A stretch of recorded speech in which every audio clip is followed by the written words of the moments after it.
बच्चू कडू दिव्यांगांसह मंत्रालयावर भव्य मोर्चा काढणार आहेत। राज्यातील दिव्यांगांच्या न्याय आणि हक्कासाठी आणि विविध मागण्यांसाठी मंत्रालयावर भव्य मोर्चा काढणार असल्याची माहिती समोर येते। शेगावमधील दिव्यांग अपंगांच्या मेळाव्यामध्ये बच्चू कडू यांनी ही घोषणा केली आहे।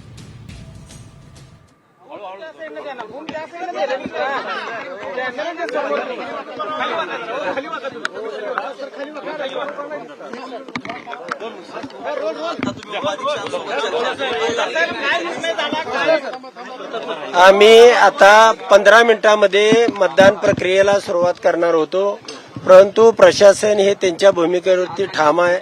तुमच्या सर्वांवरती आम्ही गुन्हे दाखल करणार आणि जे जे मतदार मताला येतील त्या पद्धतीने त्यांच्यावरती गुन्हे दाखल करणार आणि आम्ही या ठिकाणची जी मशिनरी आहे ती आम्ही सगळी घेऊन जाणार आहोत। आम्ही यामध्ये तडजोड करणार नाही। नुसतं एवढंच नाही, तुम्ही आता ऐकलं ठीक, नाही ऐकलं तर मात्र आम्हाला पुढची स्टेप घ्यावी लागेल। त्या ठिकाणी पुढची प्रशासनानं स्टेप घेतली तर तुम्हाला सगळ्या गावकऱ्यावरती गुन्हे दाखल होतील आणि या ठिकाणी काही दंगल झाली, लोकांनी दगडफेक केली तर त्याची जबाबदारी तुमची राहील। तुम्ही स्वतः आमदार आहात आणि या ठिकाणी तुम्ही 2 दिवसापासून तळ ठोकू नये, परंतु आम्ही अशा पद्धतीनं तुम्हाला मतदान करू देणार नाही।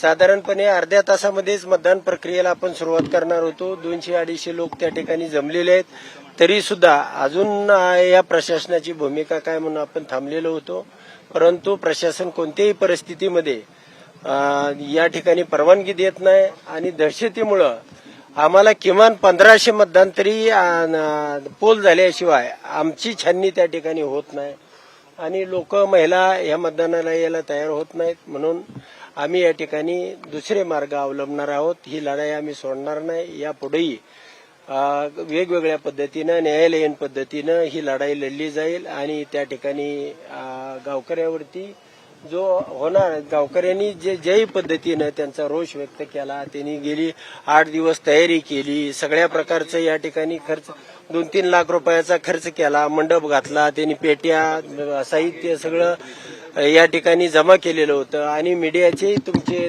प्रिंट मीडियाचे लोक त्या ठिकाणी मतदानासाठी प्रत्येक टेबलवरती बसून आहेत। पण या ठिकाणी प्रशासनाची भूमिका अशी आहे की एक जरी चिठ्ठी तुम्ही फाडली आणि एक जरी मत पोल झालं तरी तुम्हाला आम्ही या ठिकाणी कारवाईला सामोरं जावं लागेल। आम्ही सगळ्या फोर्स सहित या ठिकाणी उपस्थित आहे।